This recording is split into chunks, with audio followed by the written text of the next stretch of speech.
আসসালামু আলাইকুম বন্ধুরা, আশা করছি আপনারা সকলে ভালো আছেন আর আল্লাহর অসীম রহমতে আমরাও খুব ভালো আছি। তো আজকের আমার রেসিপি হচ্ছে দুর্দান্ত স্বাদের নারকেলের দুধ দিয়ে ইঁচড় রান্নার রেসিপি। এইভাবে যদি নারকেলের দুধ দিয়ে ইঁচড়ের রান্নাটা করা যায়, অসাধারণ লাগে গরম ভাতের সাথে। তো আজকে আশা করছি স্কিপ করে দেখবেন না ভিডিওটা, আর ভিডিওটা শুরু করার আগে ছোট্ট একটা লাইক দিয়ে শুরু করবেন। আর আশা করছি আপনাদের কাছে এই রেসিপিটা খুবই ভালো লাগবে। তো চলো শুরু করা যাক। এখানে আমি গাছ থেকে যে ছোটো সাইজের যে ইঁচড়টা আছে কাঁঠাল, সেই কাঁঠালটাকে আমি কেটে নিচ্ছি। তো এই ইঁচড়টা আমি এখানে কাটাটা সেটা আমি আপনাদের কাছে স্কিপ করা হয়ে গেছে, ভিডিওটা করা হয়নি। তো এখানে কেটে বেছে নিয়েছি ইঁচড়টাকে। এখানে আমি একটা নারকেল দুটো ভাগ করে কেটে নেওয়া হয়ে গেছে। নারকেলটা এখানে আমি কুড়ে নিয়ে দুধটা বার করে নেব। তো ততক্ষণে এখানে আমি ইঁচড়টাকে সিদ্ধ করতে দিচ্ছি।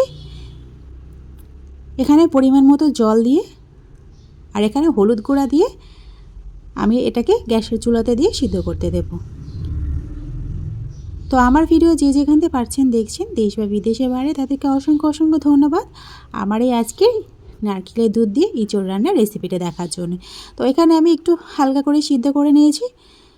তো এখানে দেখতে পাচ্ছি নারকেলের দুধটা একদম বার করা হয়ে গেছে ততক্ষণে। আর এখানে আমি কিছুটা চিংড়ি মাছ নিয়েছি, চিংড়ি মাছের খোসাগুলো ছাড়িয়ে নিয়েছি।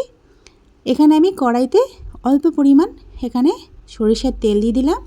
তেল পুরো ভালোভাবে গরম হয়ে গেছে। এবার যে ইঁচড়গুলো ভাপিয়ে রেখেছিলাম, সেই ইঁচড়গুলো এখানে তেলেতে দিয়ে একটু ভাজা করে নেব। 5 থেকে 7 মিনিটের মতো ভাজা করে নিয়েছি। তো আমার চ্যানেলে যারা এখনও নতুন, তোমাদের যদি আজকের এই রেসিপিটা ভালো লেগে থাকে আর আমাকে যদি বন্ধু করতে চাও, তাহলে প্লিজ সাবস্ক্রাইব করে পাশে থেকে যেতে পারেন। এখানে এবার স্বাদ মতো লবণ দিয়ে দিলাম। দেওয়ার পরে ভালোভাবে নেড়ে ছেড়ে ভাজা করে নিচ্ছি। তো এদিকে আমার ইঁচড়টা ভাজা করা হয়ে গেছে। এবার একটা কড়াইতে আমি পরিমাণ মতো আরও কিছুটা এখানে সরষের তেল দিয়ে দিলাম। তো তেল এদিকে ভালোভাবে গরম হয়ে গেছে। এবার গোটা গরম মশলা এখানে ফোড়ন দিচ্ছি। বেশ কয়েকটা লবঙ্গ দিয়ে দিলাম। আর এখানে তেজপাতার ফোড়ন দেব, 2টো তেজপাতার ফোড়ন দিয়ে দিলাম। 3টে তেজপাতা ফোড়ন দিয়ে দিলাম। আর এখানে কয়েক টুকরো ডালচিনি দিয়ে দিলাম। আর 3 টুকরো এলাচ মাঝখানতে ফাটিয়ে এখানে দিয়ে দিলাম। দেওয়ার পরে বেশ কিছুক্ষণের জন্য আমি গরম মশলাটা তেলের সঙ্গে একটু ভাজা করে নিলাম। আগে থেকে আমি 2টো বড় সাইজের পেঁয়াজ কুচি রেখেছিলাম, সেই পেঁয়াজ কুচিটা এখানে তেলেতে দিয়ে দিলাম। দেওয়ার পরে খুব ভালোভাবে পেঁয়াজটা লাল করে নেব।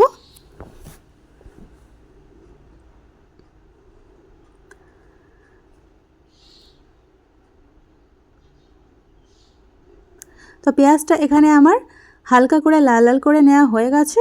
এবারে যে চিংড়ি মাছগুলো আমি ছাড়িয়ে রেখেছিলাম বন্ধুরা, সেই চিংড়ি মাছগুলো এখানে বেশ 10 থেকে 12টা ছিল চিংড়ি মাছ, মাঝারি সাইজের। সেই মাঝারি সাইজের চিংড়ি মাছগুলো এখানে পেঁয়াজের সঙ্গে দিয়ে বেশ কিছুক্ষণের মতো ভাজা করে নেব।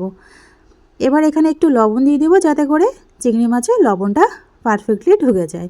এখানে লবণ দিয়ে আমি আরও কিছুক্ষণের জন্য ভাজা করে নিচ্ছি। তো এখানে পেঁয়াজ আর আমার চিংড়ি মাছটা ভাজা করা হয়ে গেছে একসাথে। এবার আমি এখানে মশলা অ্যাড করব। এখানে আমি আদা রসুন বাটার পেস্টটা আমি 1 চামচের একটু বেশি দিলাম। দেওয়ার পরে আরও কিছুক্ষণের জন্য ভাজা করে নিয়েছি, যাতে করে কাঁচা গন্ধটা না থাকে। এবারে গুঁড়ো মশলা অ্যাড করব। এখানে আমি 1 চামচের বেশি একটু হলুদ গুঁড়া দিয়ে দিলাম। আর এখানে হাফ টিস্পুন করে জিরা গুঁড়া, ধনিয়া গুঁড়া আর গোলমরিচ গুঁড়া দিয়ে দিলাম। আর এখানে দেব ঝাল লঙ্কা গুঁড়া, 1 চামচের মতো ঝাল লঙ্কা গুঁড়া দিলাম। আপনারা ঝালটা কম বেশি বাড়িয়ে কমিয়ে নেবেন। এবারে সব গুঁড়ো মশলা দেওয়ার পরে এখানে আমি অল্প কিছুটা পরিমাণ জল দিয়ে আমি মশলাটাকে একটু কষিয়ে নিচ্ছি। বেশি জল দিইনি, একদম সামান্যই। আর নারকেলের যে দুধটা বের করে গেছিলাম, সেই দুধটা দিয়ে কিন্তু আমি কষিয়ে নেব ভালোভাবে। এখানে আমার ভালোভাবে কষানো হয়ে গেছে। আর যে নারকেলের দুধটা আমি বার করে রেখেছিলাম, সেই নারকেলের দুধটা এখানে অল্প কিছুটা পরিমাণ এখানে দিয়ে ঢাকনা চাপা দিয়ে আমি এখানে রান্নাটা কষিয়ে নিচ্ছি কিছুক্ষণের জন্যে। আর আমি এখানে আগে থেকে কিছুটা আলু, এখানে ছোটো সাইজের আলু বেশ কয়েকটা নিয়েছি, সেটা আমি এখানে ইঁচড়েতে দিয়ে দেব। আর আপনার যদি আলুটাকে যদি পছন্দ না করেন, শুধু এঁচোড় রান্না করব নারকেলের দুধ দিয়ে, তাহলে কিন্তু তাতেও হবে, কোনো অসুবিধা নেই। তো এখানে আমি বেশ কয়েকটা আলু, ছোটো সাইজের আলু মাঝখান দিয়ে দুটো ভাগ করে নিয়েছিলাম, সেই দুটো ভাগে আলুগুলো এখানে দিয়ে আমি মশলার সাথে খুব ভালোভাবে কষিয়ে নিচ্ছি মশলার সাথে। তো এখানে আমি ঢাকনা চাপা দিয়ে আলুগুলো সিদ্ধ হওয়ার জন্য অপেক্ষা করছি। আর ততক্ষণে কিন্তু আলুগুলো একটু সিদ্ধ হয়ে যাওয়ার ফলে পরে কিন্তু আমি ইঁচড়গুলো যে সিদ্ধ করে রেখেছিলাম ভাজা করে, সেগুলো আমি দিয়ে দিলাম। আর সেই মুহূর্তে কিন্তু ফোনটা স্কিপ হয়ে গেছে। আর এখানে অল্প পরিমাণ এখানে যে নারকেলের দুধটা ছিল অর্ধেক পরিমাণটা আমি এখানে দিয়ে দিলাম। দেওয়ার পরে খুব ভালোভাবে এখানে কষিয়ে নিচ্ছি। আর এখানে কড়াইটা কিন্তু একদমই পুরো টাপুর টুপুর হয়ে গেছে, একদম ভর্তি হয়ে গেছে, সেই জন্য আমি কড়াইটা চেঞ্জ করে নিচ্ছি।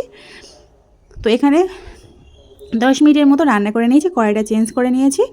আর এখানে 10 মিনিটের মতো রান্না করে নেওয়ার ফলে কিন্তু আমার কাঁঠাল আলু কিন্তু অর্ধেকের বেশি শতাংশই কিন্তু সিদ্ধ হয়ে গেছে। আর এখানে দেখতে পাচ্ছেন বন্ধুরা, একটা হাত দিয়ে একদম কিন্তু সাথে সাথে কিন্তু গলে যাচ্ছে। আর যে বাকি যে নারকেলের দুধটা ছিল, সেই নারকেলের দুধটা এখানে দিয়ে দেবো। সত্যি বলছি বন্ধুরা, এই নারকেলের দুধ দিয়ে এঁচোড় রান্নাটা যে এত সুন্দর আর লোভনীয় হয়েছে যে বলে বোঝাতে পারবো না। গরম ভাতের সঙ্গে কিন্তু এইভাবে যদি এঁচোড় রান্নাটা করা যায় নারকেলের দুধ দিয়ে, কিন্তু অসাধারণ লাগে। তো এখানে খুব ভালোভাবে নেড়ে চেড়ে নিচ্ছি নারকেলের দুধটা দেওয়ার পরে। এবার আমি গরম মশলা দিয়ে দেবো 1 চামচের মতো। এখানে শুধু গরম মশলা গুঁড়ো হচ্ছে, দালচিনি, এলাচ আর লবঙ্গ, এই গুঁড়ো মশলাটা আমি এখানে শুধু ইউজ করছি। এটা কিন্তু বাজারে কেনা গরম মশলা নয় বন্ধুরা, এটা আমি বাড়িতে বানানো গরম মশলা, এটাকে ইউজ করেছি। এবার ঢাকনা চাপা দিয়ে 10 মিনিট মতো রান্নাটা করে নিয়েছি। 10 মিনিট পর ফিরে এলাম বন্ধুরা। আর যে তেজপাতাগুলো ছিল, সেই তেজপাতাগুলো আমি তুলে ফেলে দিলাম। আর নামানোর আগে 2 থেকে 3 চামচের মতো ঘিটা দিয়ে দেবো। তো সত্যি বলছি বন্ধুরা, অসাধারণ লেগেছিল গরম ভাতের সঙ্গে। এগুলো কিন্তু রুটির সাথেও খেতে কিন্তু ভালো লাগে, কোনো খারাপ লাগে না। তো আজকের রেসিপিটা কেমন লাগলো বন্ধুরা, কমেন্টে কিন্তু জানাতে ভুলবেন না। আর লাইক করবেন, প্রয়োজনে শেয়ার করবেন বন্ধুদের কাছে। তো আজকে এই পর্যন্ত, আবার অন্য একটা রেসিপি নিয়ে আপনাদের সঙ্গে হাজির হব। তো বন্ধুরা সুস্থ থাকবেন, ভালো থাকবেন, খোদা হাফেজ।